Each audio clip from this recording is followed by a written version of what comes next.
Hi guys, this is Akmal Khan and welcome to our new video. आज की इस video में हम कंपनी लॉ का पहला वीडियो जो है स्टार्ट कर रहे हैं। चैप्टर 1 आपका है बीकॉम थर्ड सेमेस्टर का।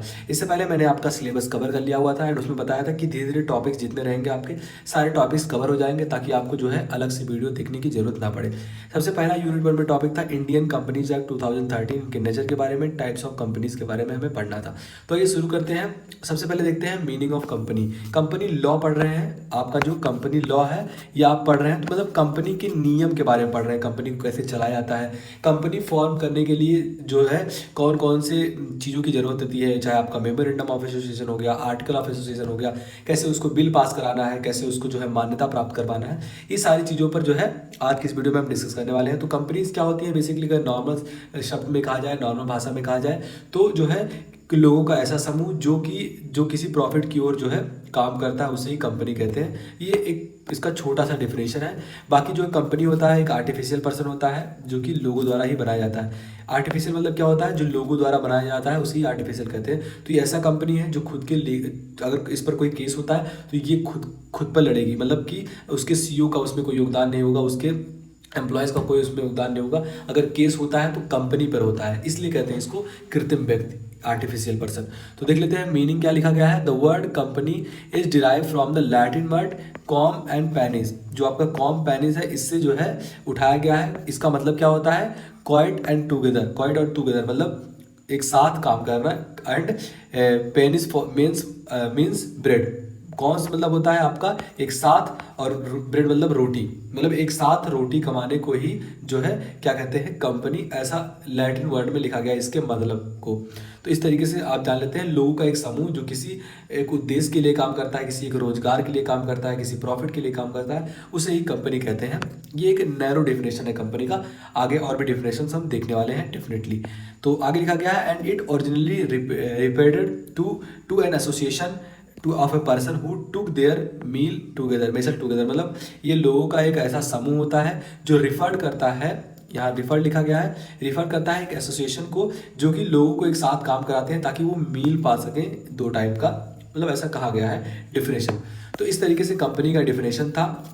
आई होप आपको समझ में आएगा। लोगों का ऐसा समूह जो किसी ब्रेड की ओर, ब्रेड मतलब क्या, खाने की ओर, रोजगार की ओर काम करता है, प्रॉफिट की ओर काम करता है, 2 वक्त की मील के लिए काम करता है, तो उसे ही कंपनी कहते हैं। नैरो डिफिनेशन है।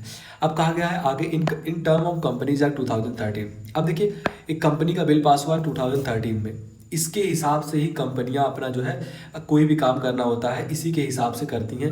जितने भी लॉ बनाए गए कंपनीज एक्ट 2013 में, इसी के हिसाब से कंपनियां चलती है। इससे पहले जो है 1957 का एक्ट था जिसके हिसाब से कंपनियां चलती थी, जिसमें कंपनी 2 टाइप की होती थी। 1957 के हिसाब से कंपनियां 2 टाइप की होती थी, या तो पब्लिक कंपनी या तो प्राइवेट कंपनी, या तो पब्लिक कंपनी या तो प्राइवेट कंपनी, यही 2 टाइप की कंपनियां थी। लेकिन फिर 2013 का जो है 2013 का कंपनीज एक्ट आया जिसमें कंपनियों को 3 भागों में डिवाइड कर दिया गया। अब आपके सामने एक पब्लिक कंपनी है, एक प्राइवेट कंपनी हो जाती है, एक ओपीसी हो जाती है, 1 पर्सन कंपनी, जो कि प्राइवेट कंपनी होती है। लेकिन इसको जो है चलाने के लिए 2 व्यक्तियों की जरूरत नहीं होती, यहाँ एक सिंगल व्यक्ति भी इसको चला सकता है। तो इस तरीके से ओपीसी का यहाँ निर्माण किया गया। अब आपसे पूछता है कि types of company, how many type of company are there in companies act 2013। तो आप बताएंगे there are 3 type of companies. पहला है आपका पब्लिक, दूसरा प्राइवेट कंपनी, थर्ड है 1 पर्सन कंपनी।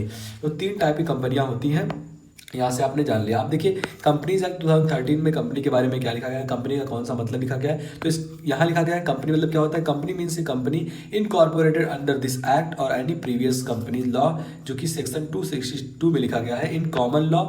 तो जो इस टर्म के हिसाब से कंपनी जब 2013 के हिसाब से लिखा गया है कि कंपनी का मतलब होता है इनकॉर्पोरेटेड, मतलब इनकॉर्पोरेट किया जाता है, इसे चलाया जाता है अंडर दिस एक्ट, इस एक्ट के अंतर्गत। इस एक्ट से क्या मतलब है, जो आपका कंपनी एक्ट 2013 है इससे या फिर इसके अंडर प्रीवियस कंपनी लॉ के हिसाब से कोई भी कंपनी फॉर्म हो सकती है, कंपनी बन सकती है, यही कंपनी का मतलब होता है। प्रीवियस कंपनी लॉ मतलब क्या, जो 1956 का लॉ बना था उसके हिसाब से। 1956 से पहले जो कंपनीज एक्ट था वो 1913 था। 1913 में बनाया गया था कंपनी लॉ, फिर जो है 1956 तक ही चला, फिर 1956 से लेकर जो है 2013 तक चला कंपनीज एक्ट। अब नया नया लागू किया गया 2013, अभी 10 साल हुए।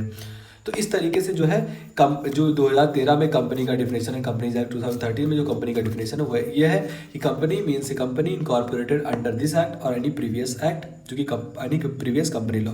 ये लिखा गया है बात सेक्शन 268 में। इन कॉमन लॉ एक company is a legal person. अब इसके हिसाब से सेक्शन 268 के हिसाब से अच्छे से लिखा गया है कि एक कंपनी जो होता है इज ए लीगल पर्सन, ये एक लीगल पर्सन है, या फिर इसको कह सकते हैं लीगल पर्सन की जगह आप आर्टिफिशियल पर्सन के नाम से भी इसको पुकार सकते हैं। एक company is an artificial person या legal entity separate from a capable of surviving beyond the lips of its member. मतलब कहा गया है कि कंपनी सेक्शन 2013 के हिसाब से इसके सेक्शन 268 में लिखा गया है कि कंपनी जो होता है एक लीगल पर्सन होता है, इसके पास खुद की अथॉरिटी होती है, लीगल अथॉरिटी होती है, सेपरेट क्या आती है फ्रॉम, एंड कैपेबल, ये कैपेबल होती है सर्वाइविंग में beyond the lips of its member, अपने मेंबर्स को जीने में ये योगदान देती है, किसके रूप में, मुद्रा के रूप में, मनी के रूप में, मॉनेटरी के रूप में। तो इस तरीके से जो है कंपनीज एक्ट 2013 में कंपनी को डिफाइन किया गया है इसके सेक्शन 268 में। तो इस तरीके से आप लिखेंगे तो पूरे नंबर आपको दिए जाएंगे। आई होप ये क्लियर आपको हो गया होगा कंपनी का मीनिंग। अब नेचर क्या है कंपनी का, nature and characteristics of company, इसे बोल सकते हैं नेचर या कैरेक्टरिस्टिक्स। तो ये कॉर्पोरेट पर्सनालिटी है एंड इसका जो कंपनी होता है एक आर्टिफिशियल पर्सन होता है, मतलब अगर कोई केस होता है तो कंपनी पर होता है ना कि उसका सीईओ पर। अगर कंपनी ऐसे कगार पर आती है जो कि वाइंड अप की कंपनी, वाइंड अप मतलब क्या होता है कि बंद करना कंपनी को, तो कंपनी अगर बंद होती है तो कंपनी बंद होगी, उसके अंदर जो फ्रॉड करने वाले लोग होंगे वो नहीं बंद होंगे। जो केस होता है वो कंपनी पर होता है, इसलिए जो है इसे आर्टिफिशियल पर्सन के नाम से जाना गया। ये कॉर्पोरेट पर्सनालिटी होती है। और दूसरा क्या है, आर्टिफिशियल पर्सन है। Company is not a citizen, although जो कंपनी है ये आर्टिफिशियल पर्सन है, लेकिन यहाँ साफ साफ कहा गया है कि कंपनी जो होता है ये एक सिटीजन नहीं होता है। कोई भी पर्सन है तो वो सिटीजन होता है, किसी न किसी देश का वो नागरिक होता है, लेकिन कंपनी जो होता है इसको नागरिक का दर्जा क्यों नहीं दिया गया, क्योंकि ये एक आर्टिफिशियल पर्सन है, तो इसलिए इसे कंपनी को सिटीजन का दर्जा नहीं मिला। Company has a nationality and resident, मतलब कंपनी के पास खुद की एक राष्ट्रीयता है एंड रेसिडेंट। राष्ट्रीयता से मतलब क्या है कि अगर आपने नाम सुना होगा, मान लीजिए आप इंडिया में रह रहे हैं तो आपने नाम सुना होगा कि ये एक डोमेस्टिक कंपनी है। मतलब डोमेस्टिक मतलब क्या होता है, डोमेस्टिक मतलब क्या होता है, घरेलू कंपनी है। कहते हैं ये एक फॉरेन कंपनी है। तो आप इससे क्या समझ में आता है आपको कि कंपनियों की भी खुद की नेशनलिटी होती है, उनका खुद का एक राष्ट्रीयता होता है। कोई कंपनी अगर बाहर से इंडिया में फॉर्म की गई है तो वो जो है फॉरेन कंपनी होती है, कोई इंडिया में ही कंपनी जो है स्थापना हुआ है तो वो डोमेस्टिक कंपनी के नाम से जाना जाता है। और ये इसका क्या फ़ायदा क्या नुकसान होता है, जो फॉरेन कंपनियां होती हैं इनको कुछ और रेट पर पैसा देना होता है। जब टैक्स लेती हैं सरकारें तो वो उनको कुछ और रेट पर पैसा देना होता है, इनके सरचार्ज का पैसा अलग होता है। और जो डोमेस्टिक कंपनियाँ होती हैं इनको कुछ हद तक छूट भी मिलता है एंड कहीं ना कहीं इसका जो है इसके मेरिट भी हैं डोमेस्टिक कंपनियों के, और कहीं कहीं आपको डीमेरिट भी देखने को मिलते हैं। क्योंकि सरकार चाहती है कि हमारे देश में जो है बहुत सारे लोग ऐसे बाहर के आएँ जो हमारे देश में इन्वेस्ट करें। हमारे देश में अगर इन्वेस्ट करते हैं तो रोजगार मिलता है लोगों को, तो इससे क्या होता है कि सरकार उनको थोड़ा बहुत जो है फॉरेन कंपनियाँ होती हैं उनको थोड़ा बहुत छूट मिल जाता है, ताकि वो आगे आकर हमारे देश में जो है अपनी कंपनी को लगाए एंड हमारे लोगों को रोजगार मिले, प्रोडक्ट भी सस्ता होकर बेच रहे हैं तो इस तरीके से इनको थोड़ा फ़ायदा मिलता है वगैरह वगैरह। हम किस पर थे पॉइंट पर, ये कंपनी जो होता है एक नेशनलिटी होता है इनकी खुद की, एंड खुद का एक रेजिडेंट होता है, ये खुद के रेजिडेंट होते हैं। लिमिटेड लायबिलिटी, कंपनियों के पास जो है लिमिटेड लायबिलिटी होती है।